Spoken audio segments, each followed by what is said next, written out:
Check, test, great. Hi, welcome to the MIT 2016 Open House Distinguished Lecturer Series. My name is John Graham. I'm a senior in Course 2 and a cadet in the Air Force ROTC program. For the non-MIT crowd, Course 2 means Mechanical Engineering. It is my pleasure to welcome to the stage Professor Jeffrey Hoffman. Dr. Hoffman is a professor of the practice of aerospace engineering here in the Department of Aeronautics and Astronautics. He received his BA from Amherst College and later a PhD in astrophysics from Harvard, that other institution down the road. Dr. Hoffman was selected as a NASA astronaut in 1978 and served in the astronaut corps from 1978 all the way up until 1997. He made 5 space flights and was the first astronaut to log 1,000 hours in the space shuttle. Dr. Hoffman performed 4 spacewalks, including the first unplanned contingency walk in NASA's history, and the initial rescue and repair mission for the Hubble telescope. Dr. Hoffman joined the MIT faculty in 2001, where he teaches courses on space operations, design, and space policy. So please join me in welcoming Professor Hoffman to the stage. Okay. Thank you, John. Good morning, everyone. Let me test, is my lavalier working? Yeah, I think it is. Okay, very good.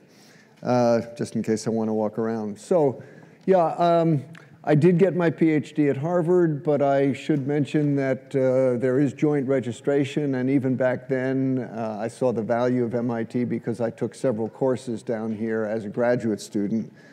And after a brief postdoc in high-energy astrophysics, basically that means looking at X-rays, gamma rays, which don't penetrate the Earth's atmosphere, which is good for us. It'd be nasty if they did.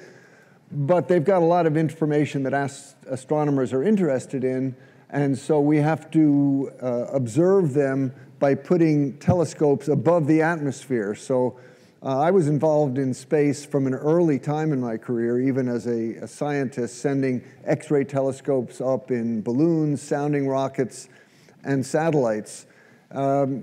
And I was actually working at MIT in what was then called the Center for Space Research, which is now the Kavli Institute for Astrophysics, doing X-ray astronomy with a small satellite that our group here had launched, when in 1977, NASA announced that they were looking for new astronauts to fly what was then the brand new space shuttle. I had always been fascinated with the idea of flying in space, but all the early astronauts were military test pilots, and that was not a career for me, so I never looked at it as a realistic career prospect. But when the shuttle came along, it had a crew of 7. You only needed 2 pilots, and so NASA specifically said that they were looking, in addition to pilots, looking for scientists, engineers, medical doctors. And when I saw that, I put my name in and was lucky enough to get selected. And as you heard, I had a nice career there, making 5 space flights. Things have changed a lot since I started flying. And the biggest change in this country is that we now have numerous commercial private companies building their own rockets, which some of them will lease these rockets to NASA. And NASA has basically announced that they're going to turn over the operation of access to low Earth orbit. That means going up a few hundred miles where we have the space station now, where the shuttle used to fly.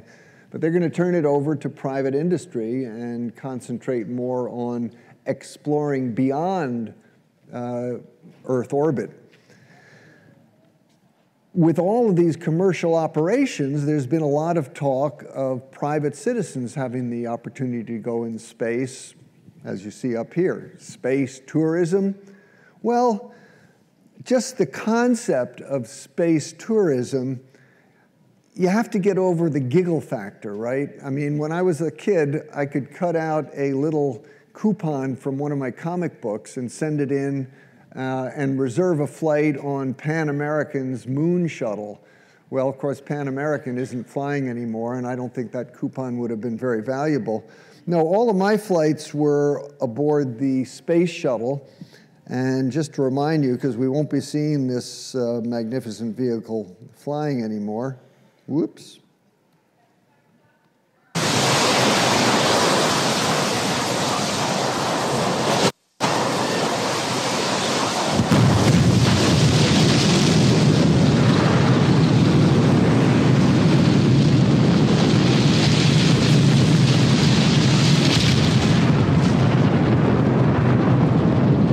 It's an amazing experience strapping yourself on top of 4.5 billion pounds of high explosives, lighting the fuse and hoping that everything works right. In my case, it did. But although the shuttle was an incredible vehicle, as I said, certainly the most versatile spacecraft that's ever been built, possibly that ever will be built. It's not clear we need that sort of versatility, since we have a lot of different types of spacecraft being developed now. But despite the initial hopes of really reducing the cost of access to space, it was never cheap to operate the shuttle. And as events proved, it was not as robust as we would have liked, so it did not meet what we normally consider the safety requirements for taking members of the general public into space. So what is the possibility for space tourism? As I said, it seems incredible. You have these really powerful, potentially dangerous machines, hard to get up there, expensive. Well, we need to get a little bit of perspective. I was fortunate enough this past January to get down to Antarctica as a tourist. I've been fascinated by the stories of Arctic and Antarctic exploration. I've read a lot about, this is the ship of Ernest Shackleton, who made the incredible boat journey, one of the great epics of navigation in human history. But think about it. This was going on at the turn of the 19th to 20th century.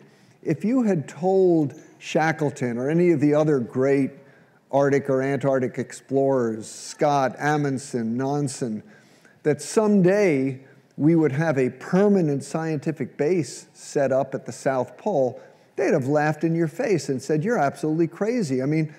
Their means of transportation, they got there by dog sled, by skis. No way could you handle the logistics of keeping a permanent base with dozens of people living year-round with that sort of transportation. And yet, we have a permanent base at the South Pole.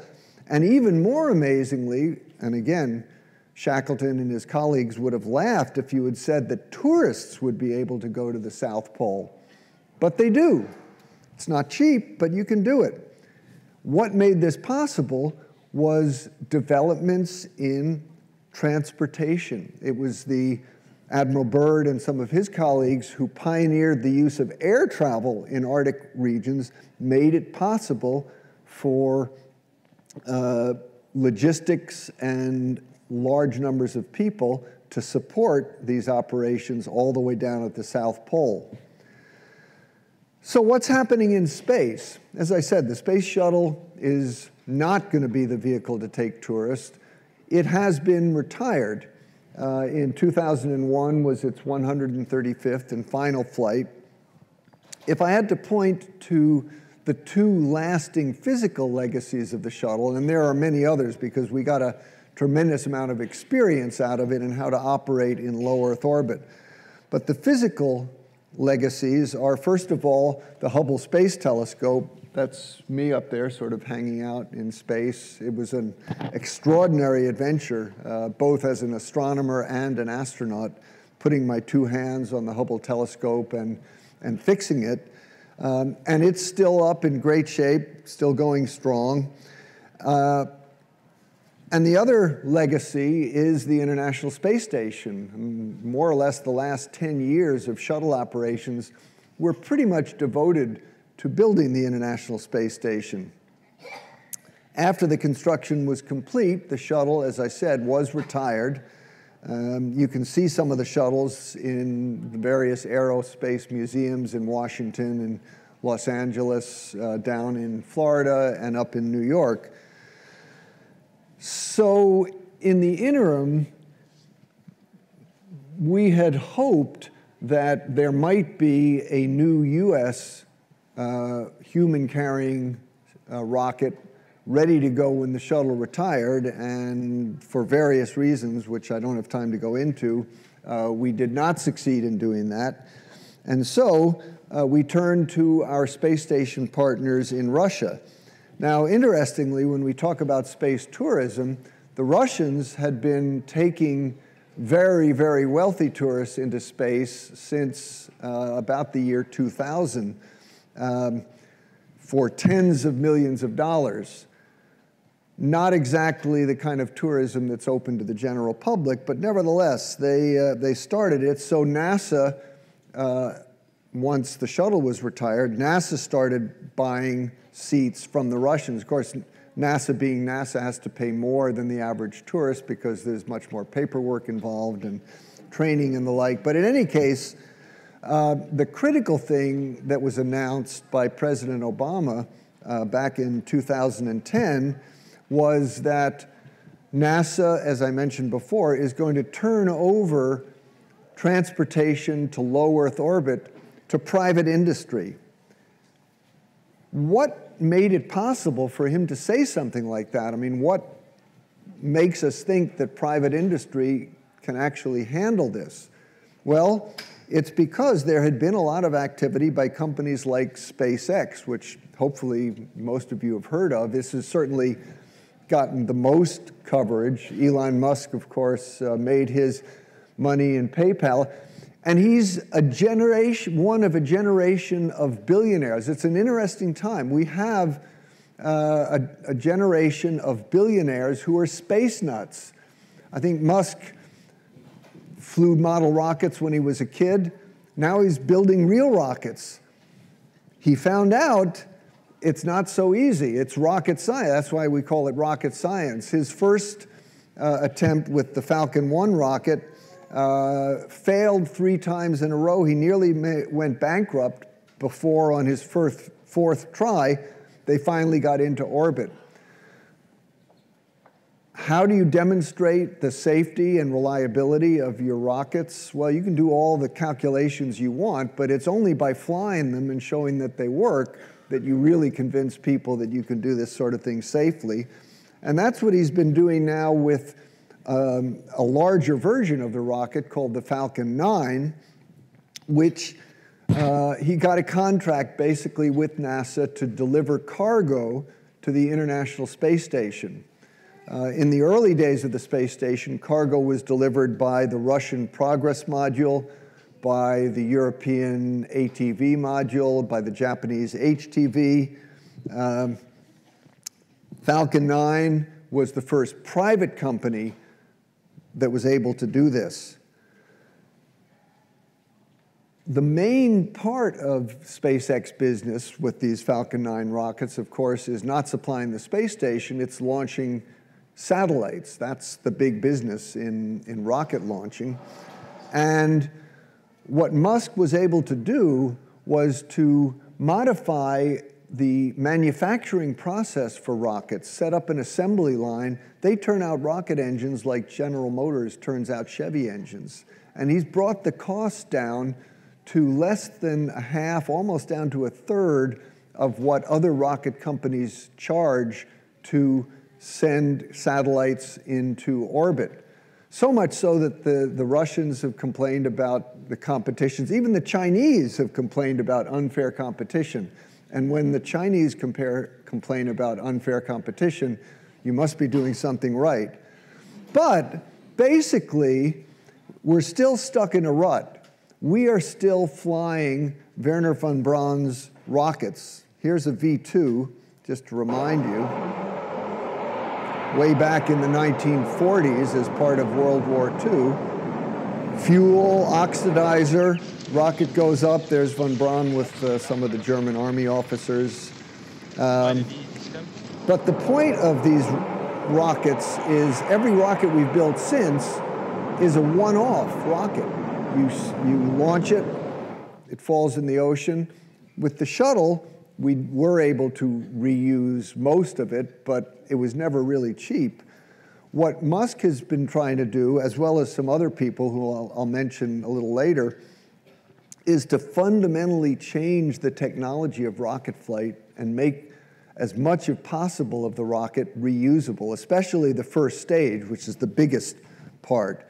That could really bring down the cost of launching. So this is an example of, he did many tests with what they called a grasshopper vehicle, where they would launch it up, a few thousand feet, and then develop the technology that would allow them to land safely. And you'll see, this is not an easy thing to do. I mean, you've got that rocket. It's like sort of trying to balance this on my finger. It's not, this is hard.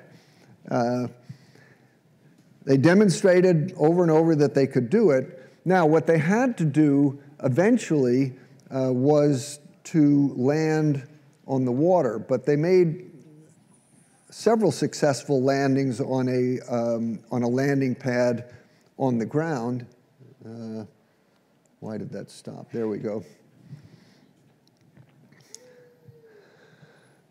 But in order to be really economical, you have to be able to land on a barge out in the ocean, because you're launching from Florida, you're flying out over the ocean. The first stage burns out, maybe 50 miles downrange.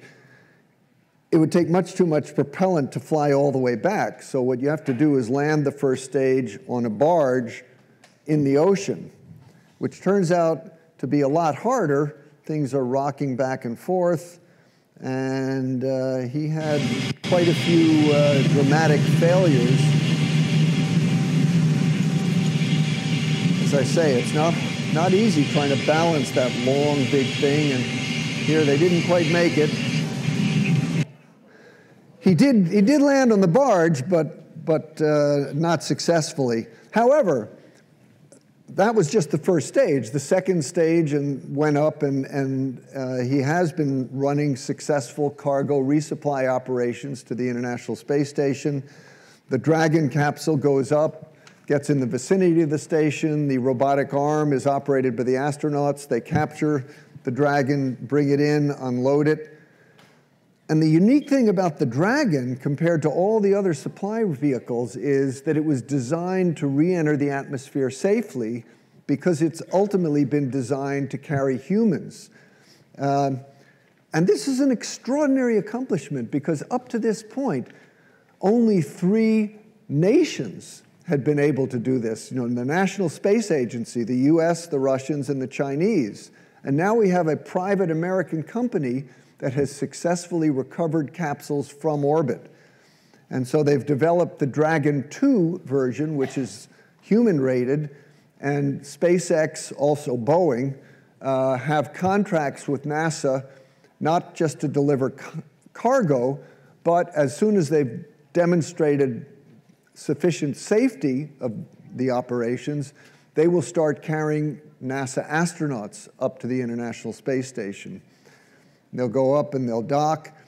And I mentioned that Boeing has a contract with NASA, but in addition, there's Blue Origin, run by Jeff Bezos, who made his money with Amazon.com, another billionaire space nut.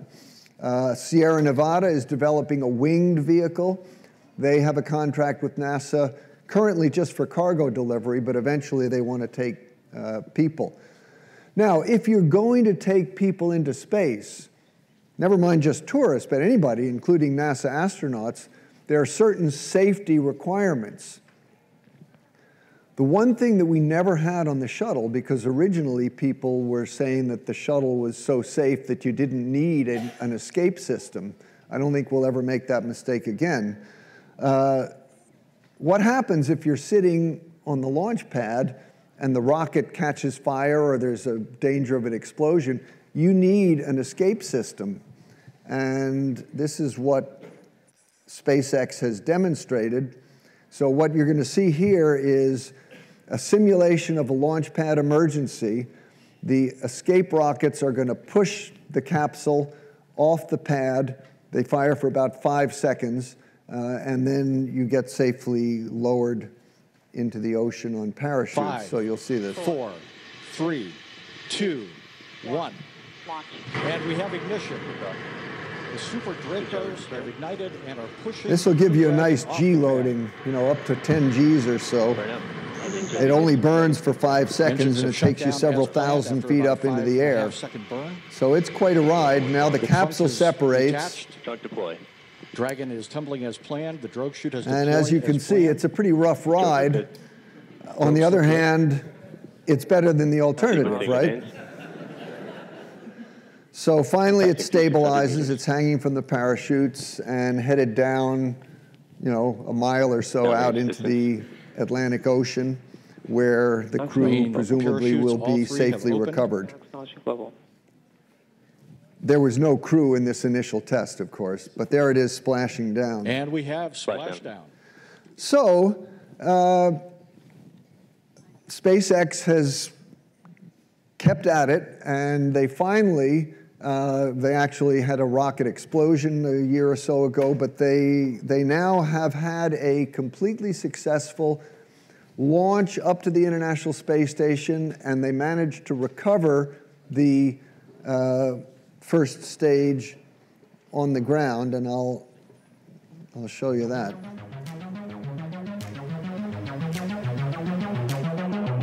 BC, start the launch auto sequence. In order.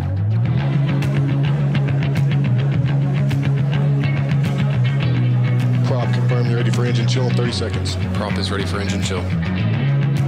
The spacecraft are on internal power. Stage 1 logs, stage 1 fuel, I'm stage going to 2 move this fuel. ahead a little bit. CLD, go for launch. T-minus 5, 4, 3, 2, 1.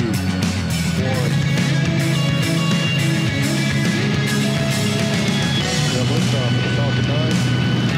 The launch was successful. I'm going to move ahead a little bit. First stage is finished. We dropped the first stage. The second stage ignites, and as I said, the rocket got all the way up to the space station. But the critical thing now was they wanted to recover the first stage, which you can see falling away. And now comes the critical time. It's coming down onto a barge in the ocean.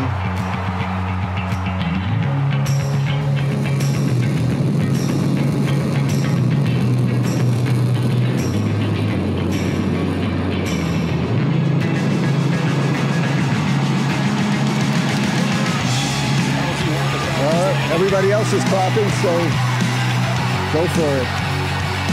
Okay, well, these are all systems designed to take people into orbit, and it may be that private citizens will be riding on some of these at some point, but most likely the first tourists to go into space will actually not be going into orbit. They'll be making what we call suborbital flights. You've probably heard of Richard Branson and Virgin Galactic. I'll show you some pictures of that. But this being MIT, I want to mention that the way a lot of these activities got started is due to an MIT graduate from our department in Aeronautics and Astronautics, course 16. Peter Diamandis really wanted to be an astronaut, but he realized that the probability of getting selected was pretty low, and so he decided to instead push the development of private spaceflight by setting up the $10 million X Prize for the first private company that could build a rocket that would go up 100 kilometers, be safely recovered, and could repeat it within 2 weeks. And this is a long tradition of aerospace prizes. You know, Charles Lindbergh, first solo flight across the Atlantic, won the Orteig Prize. Well, Paul Allen, another billionaire space nut, Microsoft, put a lot of money in with Burt Rutan and scaled composites out in the Mojave Desert. And this isn't news. This happened back in 2004. Their Spaceship One was carried up by the White Knight carrier airplane and went up into space and did it twice within 2 weeks and won the X Prize.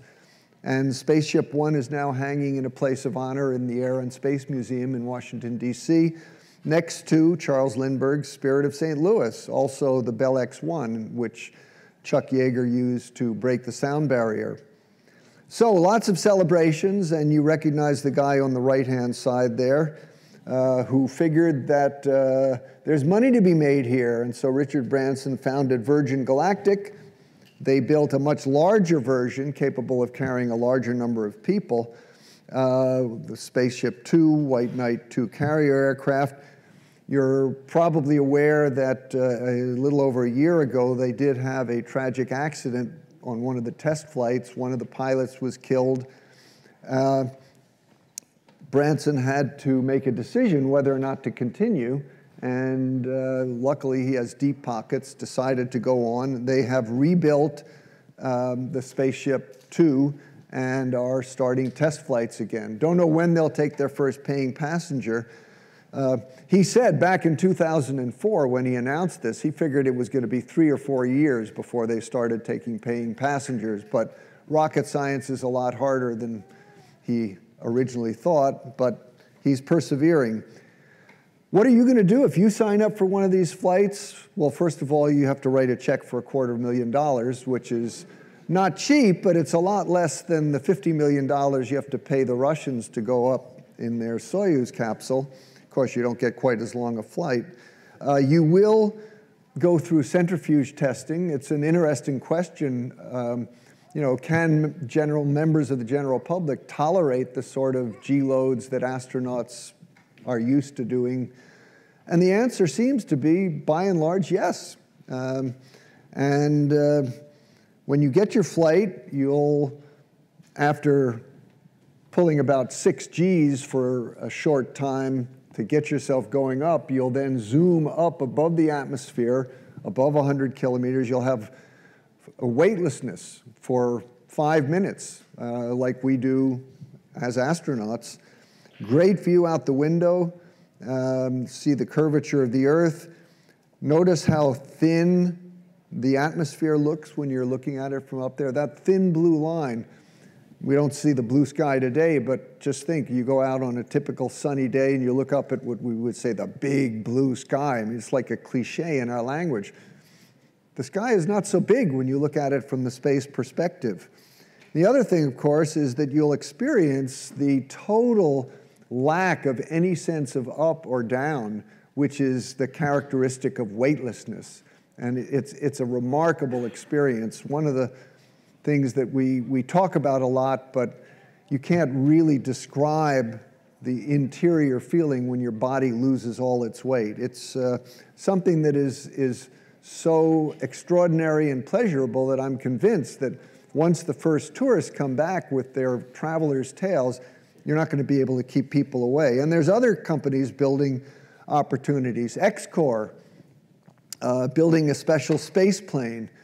It will take off from a runway and make a zoom rather than being carried up by a carrier plane. They've developed their own new type of engine. That's an artist's conception of what it will look like. Only 2 people, the pilot and a passenger.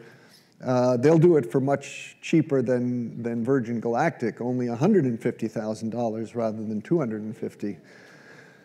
And there's others. And in order to service these, all over the country, various places are trying to establish commercial spaceports. So there's a real competition going on.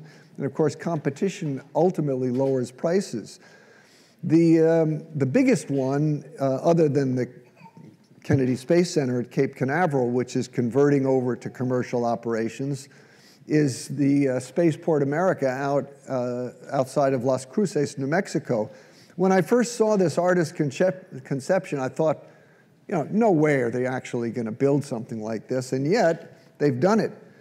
Now, the only problem they're having is Virgin Galactic is their anchor tenant, and because of all the delays, they're not making any money yet. But again, they'll persevere, and hopefully within a few years, we'll see a lot of activity out there. And then there's Amazon.com, Jeff Bezos, a lot of money. Blue Origin has not been supported by NASA, but they're doing incredible things. They've developed their own rocket engine, and they have yet a different technology. They're going to launch a rocket straight up with a capsule on top of it for the tourists that will go up over 100 kilometers. And let me play you this clip now, made by Blue Origin. So it's drag brake check good, forward fin check good, aft fin check good, LGS check good.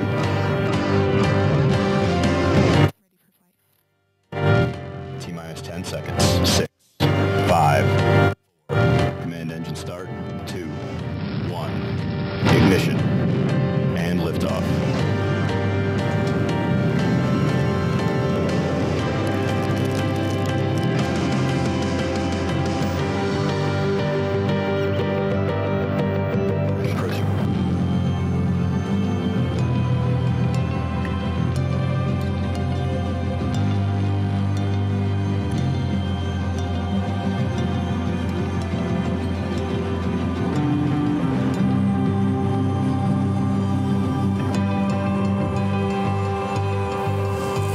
Parachute deploy.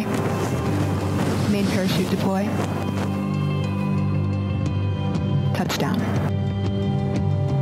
PM's at 20,000 feet. Drag brake deploy. Estimate 10 seconds until engine restart. 12,000 feet. 5,000 feet. Engine starting. We have thrust. 1,000 feet.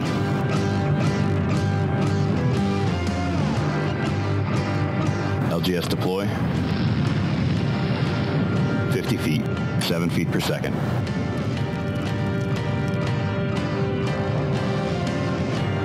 Touchdown, engine stop.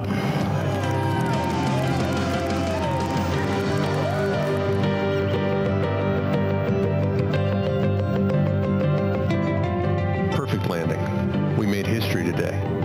Now, who wants to go to space? So I'll ask you, who wants to go to space? Show of hands? All right. Well, you may have some opportunities, because when you think about it, as I said, these are 4 different vehicles. We're getting a tremendous amount of innovation through the private developments, much more, compare this to what we would have had if it had only been NASA building one more or less conservative, traditional type of spacecraft. And yet NASA doesn't have enough business for all of these people. We only need a couple of flights a year up to the space station to take people. So they are looking for ways to make it affordable for other people to fly. Now, of course, you can go up and stay in a tiny capsule for a while, but after a day or two, it's going to be feeling pretty cramped. So there's another billionaire space nut, Bob Bigelow, made his fortune in budget motels, who is designed and building a private space station made out of inflatable modules using technology developed by NASA originally. He's got scale models, been up in orbit for a few years. They're doing just fine. He's got module developments on the ground. This is what he ultimately wants to put up. Actually, the last SpaceX launch took up one of his expandable modules, which has now been attached to the International Space Station. And next month, they're going to expand it and keep it up there for 2 years to test its survivability in space. He doesn't want to launch the whole thing yet. Anybody here remember the movie Field of Dreams? Yeah, some of you do. Remember, if you build it, they will come? Problem here is he could build it, but they can't come because they don't have the launches yet, but they will.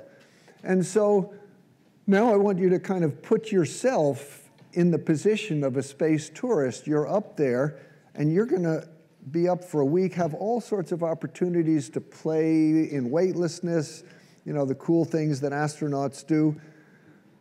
When you go, you want to have plenty of camera equipment. These are some of the cameras that I took on my space flights, because you're going to see amazing things, cities and deserts and mountains. This is looking at Everest from the top. Volcanoes erupting, glaciers, storms. You'll also see some things which may disturb you. Over the course of my 5 flights, I took pictures of the gradual deforestation of the Amazon jungle, where you'd see how they put a road through, and then side roads come off from it, and then side roads come off the side roads, and before you know it, there's no jungle left. It's all agricultural land. There's other things that you will see. Sometimes you'll hear people say, you know, from space there are no boundaries. I've even heard some of my astronaut friends say this, and it's a lovely poetic thought, but unfortunately it's not true. You do see boundaries in space because of the different agricultural practices on different sides of borders all over the globe. And the fact that we can actually see ecological changes in our planet caused by humanity from a cosmic perspective can be pretty scary at times. But the Earth is a beautiful place. I never got tired of looking out the window. And now I want to show you a short clip made by astronauts on the space station. It's a time-lapse movie of views of the Earth, just to give you a sense of the beauty of our planet. So imagine yourself now just floating, looking out the window. Your body has no weight. You're completely relaxed. Whoops, that's not what was supposed to happen. Let's try again. Okay, there we go. Now remember, this is time-lapse, so things are going much, much faster than normal. We start out with a space sunrise.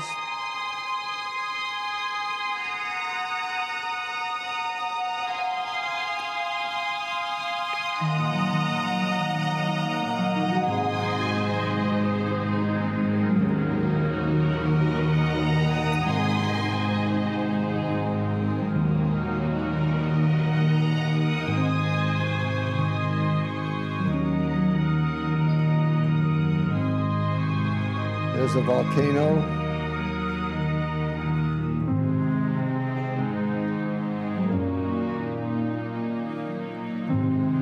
This is the cupola on the space station from which most of these pictures were taken.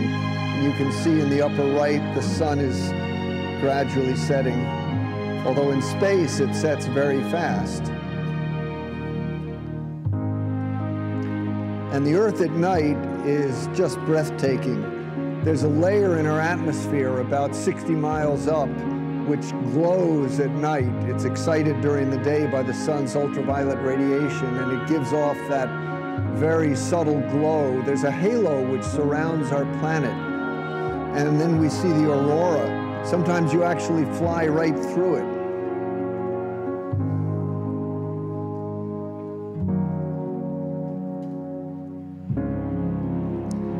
You all recognize this, flying up the east coast of the United States.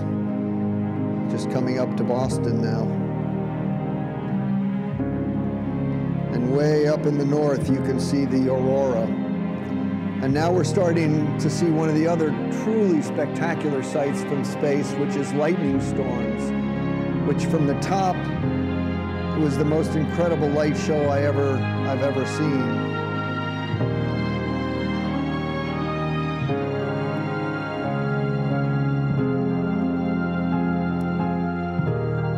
So there's Denmark and southern Sweden and Scandinavia, flying over Russia. The Nile Delta, the Nile River, the Eastern Mediterranean, Cyprus, Tel Aviv, Jerusalem, Ireland, Great Britain. There's Paris just going across the bottom of the screen. Going down the west coast of South America. And again, tremendous lightning storms going on.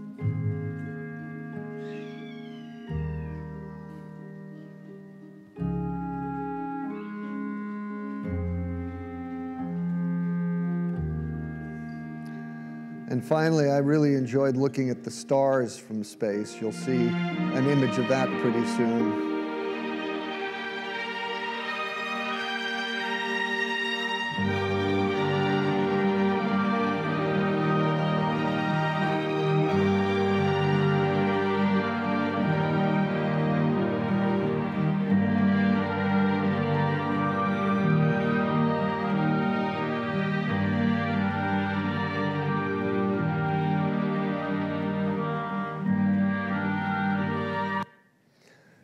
It's a beautiful planet. As I said, I never got tired looking out the window. But sort of like mountain climbing, you can't stay on the summit forever. You've got to come home eventually. And so if you're up there, you're going to experience a fiery ride down through the atmosphere, leaving this super hypersonic trail behind you, eventually land by one means or another, depending on what vehicle you're in, and out you get with incredible memories behind you. And unfortunately, you're going to be feeling very, very heavy, because after experiencing weightlessness for a couple of weeks or whatever, gravity is really, it's terrible. Now, it may be that you don't quite have the financial resources right now for a trip all the way up into space. There are some other alternatives which I wanted to mention since we are talking about space tourism. There are two companies, one in Arizona, one in Spain, which are getting ready to launch tourists in high-altitude balloons. Will take you up to about 100,000 feet, and you'll have an incredible view, just like astronauts. You'll see the sky is black. You see that thin blue line of the atmosphere. Beautiful view. You won't be weightless, of course. There's physics behind that. But if you want weightlessness, on the other hand, there is a private company, also actually founded by Peter Diamandis, who did the X Prize, our MIT graduate. And they have a 727, which does the same thing that the NASA airplane, which has been operating for decades, flies these zoom trajectories. You go over the top of an arc, and for 20 or 25 seconds, you are truly weightless, floating inside. My brother, one of my brothers, who's a real space nut, all the time I was an astronaut, he was bugging me to get him a ride on NASA's plane. Well, NASA doesn't do that, but I managed to get him a ride on the zero-G private plane for his 60th birthday present. He had a ball. We had a great time up there. Now, I often get asked, particularly by older members of the audience, could I tolerate this sort of physical experience? Well, here's one of the most famous passengers up there. You all recognize Stephen Hawking, who not only did it, but he survived. And he said his computer said afterwards, it was the most extraordinary experience he had ever had. And you can imagine, he's confined to a wheelchair, he can't move, and all of a sudden he has the freedom of floating around. It's an extraordinary, life-changing experience. So, and it only costs a few $1,000s, which again is not cheap, but it's a lot cheaper than going up into orbit. So I want to end just briefly looking at what this all might mean, and then we'll have a chance for a few questions. As far as the future of human exploration, NASA has traditionally spent over a third of its entire budget to maintain the infrastructure to get people into space and then take care of them once they're up there. If that infrastructure could be supported by the private sector and NASA could buy launch services at a marginal cost of operation rather than having to support the entire infrastructure, NASA would have a lot more money to spend on exploration, which is what I would really like to see NASA doing. We have these great robotic explorers on Mars, but we'd like to send people there someday. So in addition to the private space capsules, NASA is designing its own space capsule, the Orion, specifically designed not for low Earth orbit, but to go beyond to the moon and eventually to Mars, building a super heavy rocket to carry it. Even there, private industry might get involved. Elon Musk has said he wants to go to Mars. He's developing, they haven't flown the Falcon Heavy yet, but later this year, that's going to carry almost as much as NASA's heavy rocket. And SpaceX has plans in the future for even bigger rockets, which would, if it really materializes, these would be the size of the old Saturn V rocket. And that got us to the moon and could potentially get us to Mars. So I'm just going to finish telling you about a little bit of the research work that my students and I are doing at MIT relating to Mars travel, not so much for tourism anymore, but as I said, if private spaceflight really does get off the ground, it might enable this sort of activity. The thing is, if you go to Mars and you want to come home, you've got to have a rocket on the surface of Mars that will take you off the surface up to the vehicle which is going to take you back to Earth. Well, this vehicle requires a lot of propellant, probably 30, 40 tons of liquid oxygen plus the methane or whatever we use as a fuel. If you had to carry all that propellant all the way from the Earth to Mars, the cost is just extraordinary. So what we're doing, we have the very first experiment which is actually going to produce oxygen on the surface of Mars using local Mars resources. It's going to be launched in the summer of 2020. It'll be attached to the Mars rover, look very much like the Curiosity rover, which is currently on Mars. And it will land on the surface. That's a kind of a picture. You can see that's the rover, and that's our little experiment. I'm not going to go into details, but we have a pump which will compress the Mars atmosphere, which is only about 1/100th the density of the Earth's atmosphere, and it's almost all carbon dioxide. And that carbon dioxide will be fed into an electrolysis unit. You know, in high school chemistry, you put 2 electrodes into a glass of water, pass electricity through, and you get oxygen and hydrogen. Well, you can do that with carbon dioxide as well. It's a lot harder, but we can make oxygen. That's what Mark Watney used on Mars. He had what I would call the great-great-grandchild of our MOXIE experiment. Our MOXIE is only very small scale. Wouldn't make nearly enough to get Mark back off the ground, but if you paid attention to the movie or the book, you'll have noticed that they did have an oxygen-producing equipment there. And as I said, our experiment is going to be the very first time that this is done on the surface of Mars. We've been doing it in laboratories for 20 years, but until you actually demonstrate that you can do it in the real environment, we can't really trust it. So I hope I've given you a view of some of what I think are really exciting developments that are going on in commercial space flight that may enable some of you, particularly some of the younger people here, to experience some of the joys of being in space that I was fortunate enough to have. So that's what I wanted to share with you, but I'd love to have a chance to hear some questions from you. We've got another about 15 minutes or so.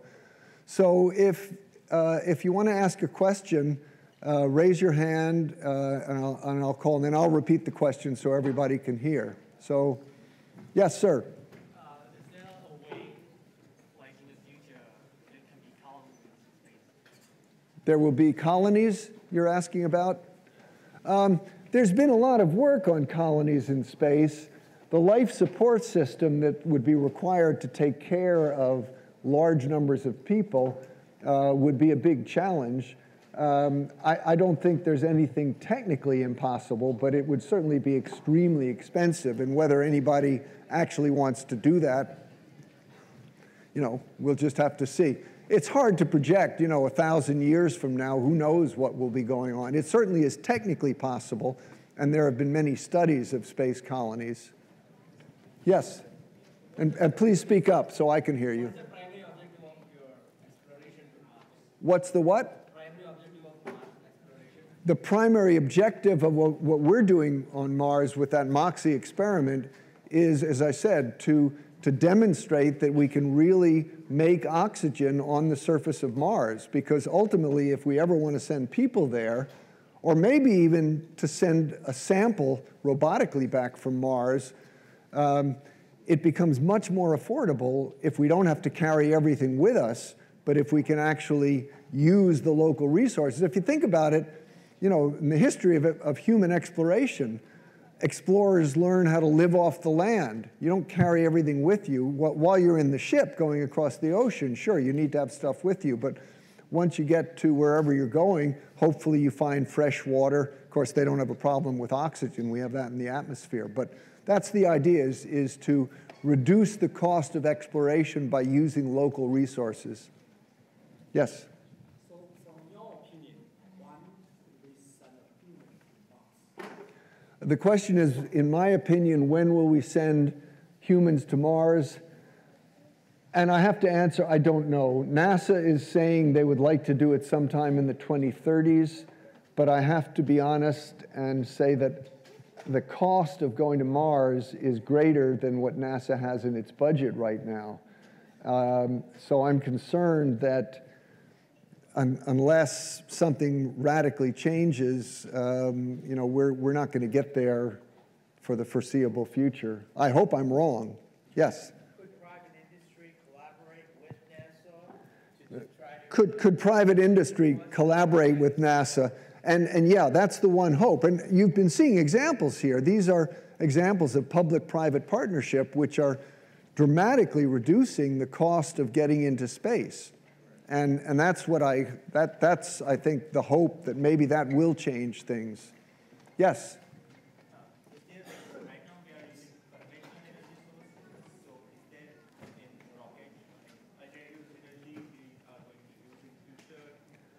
The question is, we're using conventional chemical rockets now. Do we have other rocket technology? Once you get out of the atmosphere, we've developed electric propulsion, which is much more efficient than chemical propulsion. And that's already being used to take probes to other planets and asteroids and the like, and could eventually be used for human missions. But to get off the surface of the Earth, the electric propulsion only works in a vacuum, and it's very low thrust. You need high thrust to get the weight off the surface. And right now, we don't have any alternative other than chemical propulsion. I mean, there have been talks about you know, rail launchers, space elevators. And again, I don't want to say that things are impossible. And in fact, I'm a big fan of space elevators. I've studied them a lot, and I think they will be possible someday. Arthur Clarke wrote a book about that, The Fountains of Paradise, and he has a pretty good track record of predicting the future. So that would be a real game changer, but it's not here now. Yes, sir? You were just mentioning ion electric propulsion. Remember that the Russian billionaires talking about an interplanetary probe using, I've heard, solar sail and light sail. Do you know whether he's talking about the old aluminized mylar or Drexler's idea of aluminum alone, 3 molecules? I don't know. This is a talk. It was recently announced both by Stephen Hawking and a Russian billionaire. And the idea is to send a tiny, what they call a chipsat, that is a satellite built on the kind of chip that goes in your cell phone, that could go to the nearest star, which is about 24 trillion miles away, Alpha Centauri. And the idea is they would have a sail which could capture, it's not a solar sail, because they're not going to use, the plan at least is not to use the sun's light, but to have a huge, very powerful laser beam on the Earth that could propel this thing. That's not an easy thing to do, because the Earth is rotating and you have to steer it. But in principle, it's possible. Again, it's one of these things that's been studied theoretically. Whether or not it's actually going to be built, but it would be very exciting, and they figure it would take about 40 years to get there, and then of course when it gets there, it takes 4.5 years for the signal to get back. It would get up to about 1/5 of the speed of light, they estimate. Exciting idea. Whether it will actually happen, we'll just have to wait and see. Yes? Are we going to use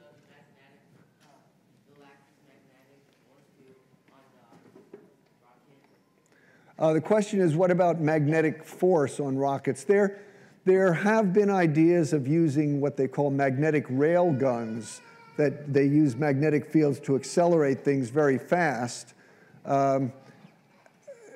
Not something you would use for people because we couldn't tolerate that sort of acceleration, but for launching equipment, possibly. Again, there's all sorts of ideas, but they have to be demonstrated. Way in the back. Yeah, I have a question. Recently, we were able to see online the questions from Chinese on the surface of the moon. And they were like, showing the surface in like the brown colors. And in the past, any pictures published by NASA were always like, grayish colors. Do you know why might be the difference that NASA? I can't comment on the color accuracy of the Chinese pictures. The astronauts I've spoken to who have been on the moon definitely refer to it as being mostly grayish. So what has happened to the color balance, I don't honestly know. Yes? So if I have $1 million, can I actually get it right now? If what? If I have $1 million, can I actually get it right now? How can I get it right? The question is, if he has $1 million, could he get a ride right now? No, $1 million is not enough to buy you. The only people who currently are selling rides are still the Russians, and that's going to cost you more like 50 million. So save your pennies. But once Virgin Galactic starts flying the Spaceship Two, that's only $250,000, so you could have 4 rides. Yes? I've read this book, The Martian, Mark Watney. There's a lot of discussion on ion engines and that. Is that, how efficient are they as of now? Is there any research going on the ion engines? On ion engines? Well, as I said, we have working ion engines. They're taking probes across the solar system. I mean, that's a technology which has been in use for almost 2 decades now. But they're very low thrust. We've never had human missions powered by electric propulsion. People are working on high-powered electric propulsion using plasma engines. One of my astronaut colleagues, Franklin Chang-Diaz, is working on the Vasimir engine, which would be a human-class engine. And he has a contract with NASA to take a test version in another couple of years and test it up on the International Space Station. And if that works, that would be a big advance because, again, it's much more efficient in terms of the use of propellant. But it's in the future. Yes? The question is, when are we going to run our experiment in Mars? The plan is to launch it in July of 2020. It will land on the surface of Mars in February of 2021. And then we'll operate for 1¼ Mars years, which is about 2½ Earth years. So in the early part of the next decade, we'll actually be doing this. So, one of the things in the space business, you've got to be patient, okay? Things take time. Time for just a few more questions. We have to cut off at 12:30, but yes? Can you talk a little bit about if there's a future for space tourism on the moon? Is there a future for space tourism on the moon? It's all going to depend on transportation. That was the first point that I said. I mean, right now, it's unbelievably expensive. Now, the Russians have said they have the hardware ready. They could actually send a tourist, not to land on the moon, but like Apollo 8, they flew and they went around the moon and came back. And that's being advertised now for the bargain price of $100 million. So cheap at the price. What it's actually going to take to put people in the surface of the moon, I mean, right now we don't even have the capability of putting professional astronauts on the surface of the moon, so I don't even want to speculate. But on the other hand, I've learned never underestimate, what's going to happen a few hundred years from now. If you look at the sorts of things that are going on now and the places that people are able to go, and 500 years ago, people would have just said, no, I mean, no way, this could never happen, and yet we're doing it. So, maybe it will happen. Yes? My cognitive function, that means, did I become stupider in space or smarter? There have been some reports of decreases in cognitive function, but no tests that have been performed have ever verified that. It's purely anecdotal. I never felt that for myself, although I will say that so much is going on that your capacity for attention and doing things is really stressed to the limit because there's so many things that you have to be thinking about. And I think that's probably what affects some people. It just pushes you to the limit. One last question. Yeah. Will there be any training regimen to take a person into space? Training to take a person into space. Well, yeah, there definitely will be. I talked about the centrifuge, and there certainly are, there will be certain safety procedures which you'll have to learn about. A lot more than when you get in the airplane and learn how to buckle your seatbelt for the 100th time. If there's an evacuation, you need to know what to do, and you need to know how to handle your communications equipment. So yeah, there will be a considerable amount of training. All right, it's 12:30, and we'll have to cut off, so it's been a pleasure talking with you.